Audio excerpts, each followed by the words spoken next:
I just had to know what it was because it kind of reminded me of hip hop, and it was clear to me that it had been written some time ago, and I didn't realize at the time how long ago. And it was like I think in the 1800s that this piece was written. An idea of just like taking a piece and kind of like piecing parts of music together is kind of how hip hop got its flavor.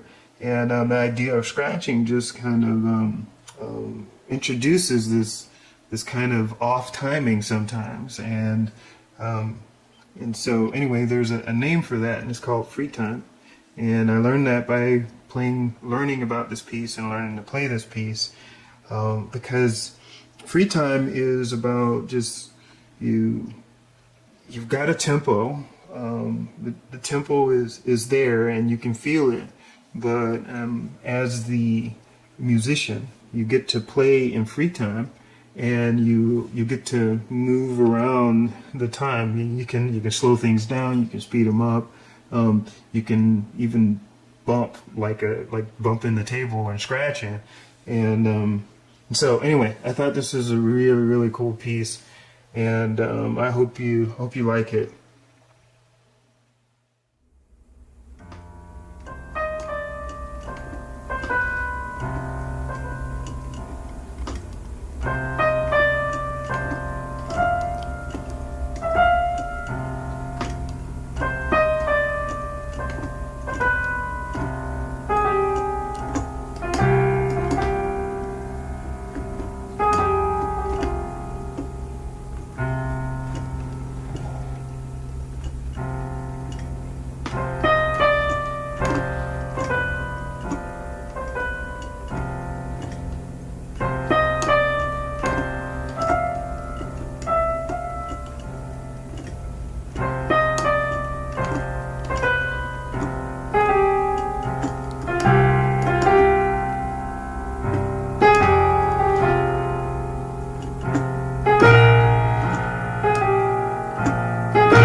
I do believe this is a really simple piece to learn, and especially if you're using some of the same techniques that I've used to learn how to play with both hands.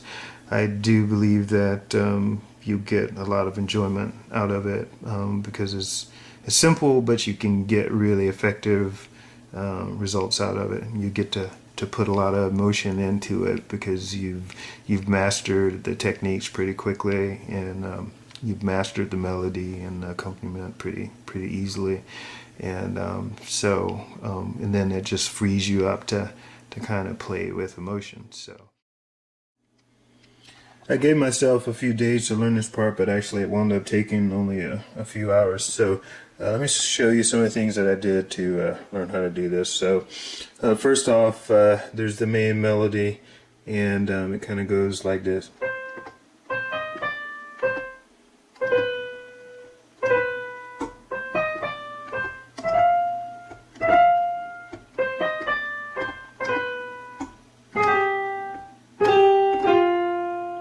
Right. Now that's the melody part. Let me explain a little bit about how I went about figuring out how I was going to do my hand position. So one of the things that I showed you guys is how I do scales, and that these two fingers tend to be on the half notes, and so like there's a note in between each one of these except for these two fingers, and so that particular pattern lends itself pretty well to a lot of different techniques, so that once I have my fingers on keys that are just like right next to each other, they have a certain sound. So comes in handy with pitch bend.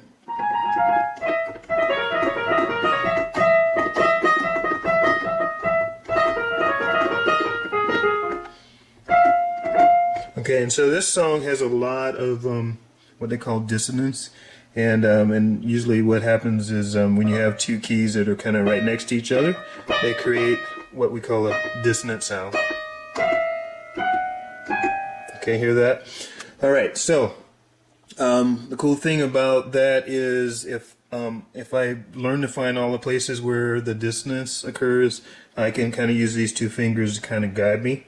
And so in this case there's a lot of dissonance, and this is how, with that in mind, take a look at how it works. So if I put my index finger here, and then these are the two dissonant keys that start out, so it's kind of like,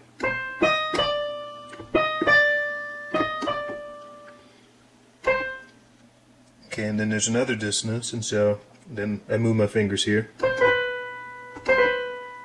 Now don't get me wrong, you don't have to use this finger pattern everywhere, because sometimes it's better to just like let your fingers like rest in one position and then kind of span out. But I found that this is a very useful technique to be able to use these dissonant fingers to kind of learn the pattern of the particular song. Okay, so again, a lot of dissonance is. Okay, and here's the next one. Then the next one is dissonant pattern, and then let's see.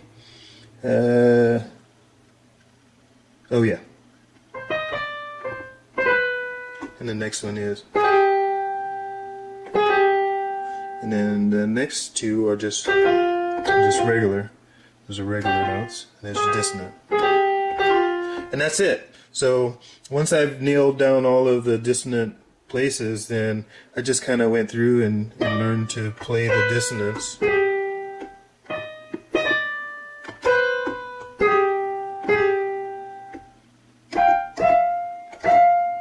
Okay, hope that made sense. Alright, then the left hand part is fairly simple. It's just a kind of a basic chord. Let's see. Okay. Starting here. Oops. And it's a full octave, so if your fingers are kind of small, you may find that you're stretching out a lot to try to get at it. But so is, and it kind of follows this pattern the whole time, is following you.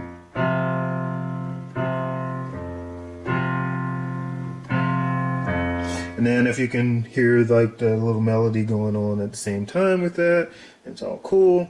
And then it moves over to, there we go.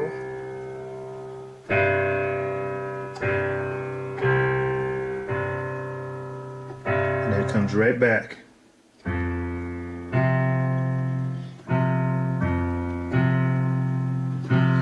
And then the next big one is going up to here.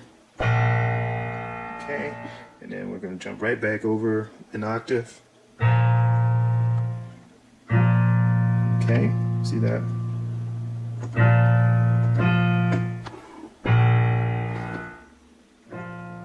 And the cool thing is you want to use the sustain pedal a lot in this.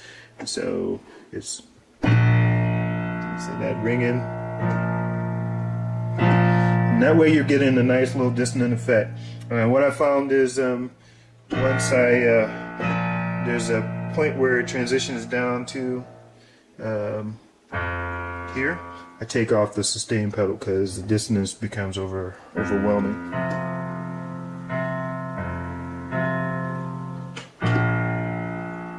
Really hard to do with me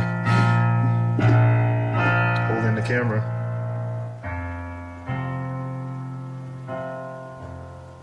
Okay, and then let's see, there's one other part is just like the little scale that gets played.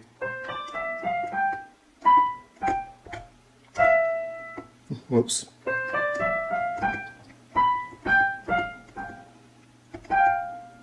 And here's my dissonant. Another dissonant.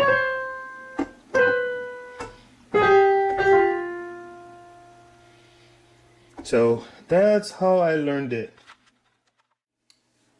Well, while those techniques might not be professionally correct, I feel like I get pretty decent results from it. Hopefully it helped you out. If not, if you got some tips or some suggestions on hand position, I really would appreciate knowing what those are.